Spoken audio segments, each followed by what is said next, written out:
प्रमोद बर' बिथाङा खुगायावल' हिर' खिन्थु खामानि मावनायाव जिर' बे बाथ्राया दिनै आखरे आखरे माने फोरमान जाबाय आरो रायजो राजाफ्रा दिनै इउपिपिएलखौ बावगारनो हमबाय आरो बिथांमोननि सायाव जि फोथायनाय बे फोथायनायाबो दिनै रायजोफ्रा गैला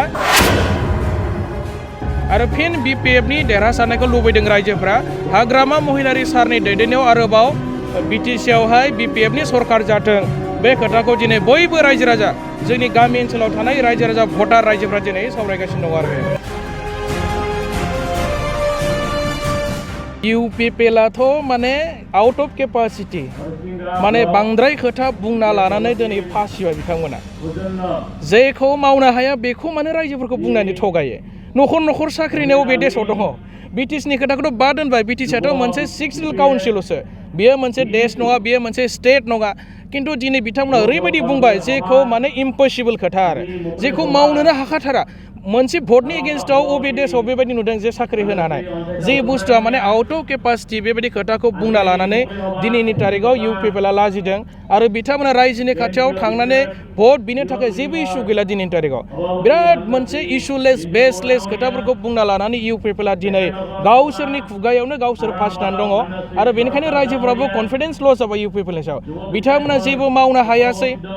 जेबो मावनो हायाखिसै बिथांमोना न'खर न'खर साख्रि होनायनि खोथा आरो इनफ्रास्ट्राक्चार डेभेलपमेन्टआथ' जेबो मावनो हायाखिसै दाखालि बावै मा बुंखो जे 82% लायनो बिटिआर सुक्तिया जाफुंबाय 82% जाफुंलायबा उदालगुरियाव जानो गोनां एनआइटि आम्बागाव जानो गोनां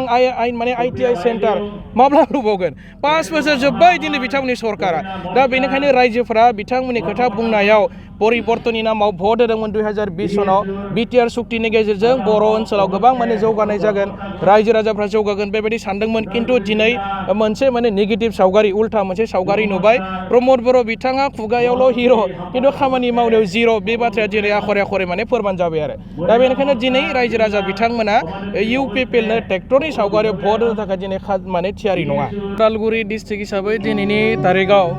बिपिएफआ दायो 1 नाम्बार पजिसनाव दं आरो बिपिएफजों दाथ' जोङो कन्टेस्ट खालामनो हाथावना बेबादि पलिटिकेल पार्टि नुवाखै आरो उदालगुरि डिस्ट्रिक्टआवहाय इउपिपिएलआ दायो 4 नाम्बार पजिसन जाना दं उदालगुरिनि सिङाव थानाय मोनबा समस्तियावहाय इउपिपिएलआ दायो 5 नाम्बार पजिसनाव दंथ'यो आरो दा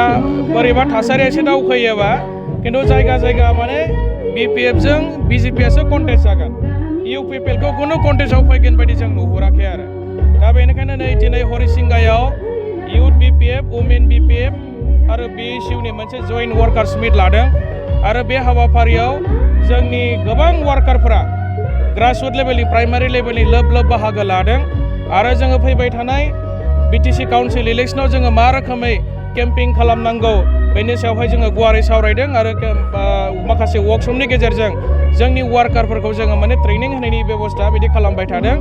आरो जोङो दिनै नुबाय हरिसिंगायाव दायो बिपिएफआ नाम्बार 1 पजिसनाव दङ जिखुनु सिटुवेसनावनो बिपिएफआ दिनै हरिसिंगानिफ्राय बिराद बुरजा भट मोननानै देरहागोना दिनै कनफार्म जाबाय आरोखि मानोना थांनाय 5 बोसोर इउपिपिएलआ हरिसिंगायाव जेबो पारफरमेन्स गैया आरो जायनि थाखाय रायजो राजाफ्रा दिनै इउपिपिएलखौ बावगारनो हमबाय आरो बिथांमोननि सायाव जि फोथायनाय बे फोथायनायाबो दिनै रायजोफ्रा गैला आरो फिन बिपिएफनि देरहासारनायखौ लुबैदों रायजोफ्रा हाग्रामा महिलारि सारनि दैदेननायाव आरोबाव बिटिसिआवहाय बिपिएफनि सरकार जाथों बे खोथाखौ दिनै बयबो रायजो राजा जोंनि गामि ओनसोलाव थानाय रायजो राजा भटार रायजोफ्रा दिनै सावरायगासिनो दं आरो सिट शेयारिंनि खोथा फैयाखै आरो एलायन्स माने सावरायनाया दासिमबो फर्मेल जायाखै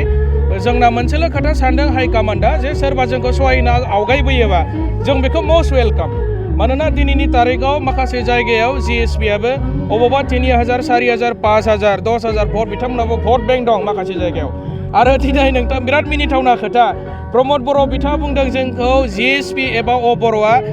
माने बिपिएफजों एलाइन जानाया बारा जातिनि थाखाय माबा मोनसे माने दुर्भाग्यजनक खोथा बेबायदि होननाय बुंनाय जों नुबाय थादों ससियेल मिडियाआव बिराद मिनिथावना खोथा आरो 2020 सनाव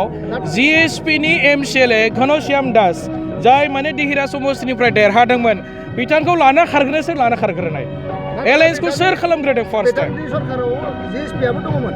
जिएसपिआथ' एलायन्सआव दङमोन प्रमद बर' सरकारजों आरो जिएसपिनि सासेल' एमसिएलए घनश्याम दास बिथांखौ लाना खारदों बिसोरो खानापारायाव 1 मास लाना खारदों बिनिफ्राय शिलंनि हटेलावबो दोनहैदों लाना खारखांनायनि उनाव जेब्ला सरकार दायो जिएसपिनि सासेल' एमसिएलए घनश्याम दासनो बिथांमोना एग्रिकालचार डिपार्टमेन्ट बेबायदि होबावदों